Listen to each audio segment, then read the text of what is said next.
এমন এক সময় সিরিয়া ছিল শান্তিপূর্ণ, কিন্তু আসাদের শাসনে তা পরিণত হয়েছিল এক রক্তাক্ত ইতিহাসে। প্রতিটি মুহূর্ত মানুষের উপর অত্যাচারের সাক্ষী হয়ে উঠেছিল।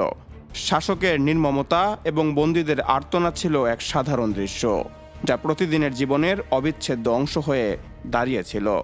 এখানে নির্যাতনের দৃশ্যগুলো ছিল অত্যন্ত ভয়াবহ। আলোকদ্বীপ কারাগার ছিল ভয়ের প্রতীক, যেখানে বন্দীদের উপর অমানবিক নির্যাতন চালানো হতো। তাদের শরীর ঝলসে দেওয়া এবং বৈদ্যুতিক শক দেওয়ার ঘটনা ছিল নিয়মিত।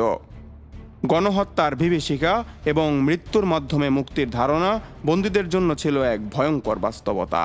এখানে বন্দীদের জীবনে কোনো মূল্য ছিল না, বরং রক্ত ও কান্না ছিল প্রতিদিনের সঙ্গী। এই কারাগারে বন্দীদের প্রতি নির্মম অত্যাচার করা হতো, যা তাদের মানবিক সত্তাকে সম্পূর্ণভাবে ধ্বংস করে দিত।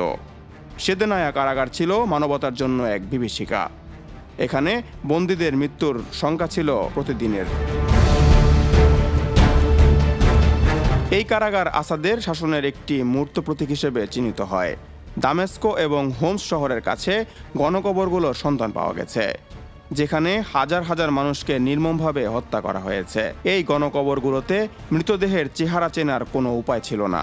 বন্দীদের গুম হওয়ার পর তাদের পরিবারগুলো বছরের পর বছর অপেক্ষা করছে। তাদের একমাত্র অপরাধ ছিল স্বাধীনতার স্বপ্ন দেখা এবং সত্য জানার চেষ্টা করা।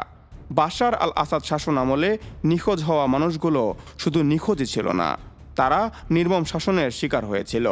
এই গণকবরগুলো ক্ষমতার অপব্যবহারের স্পষ্ট প্রমাণ।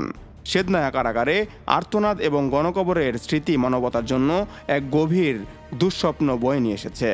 লক্ষ লক্ষ পরিবার এখনও তাদের প্রিয়জনের অপেক্ষা করছে।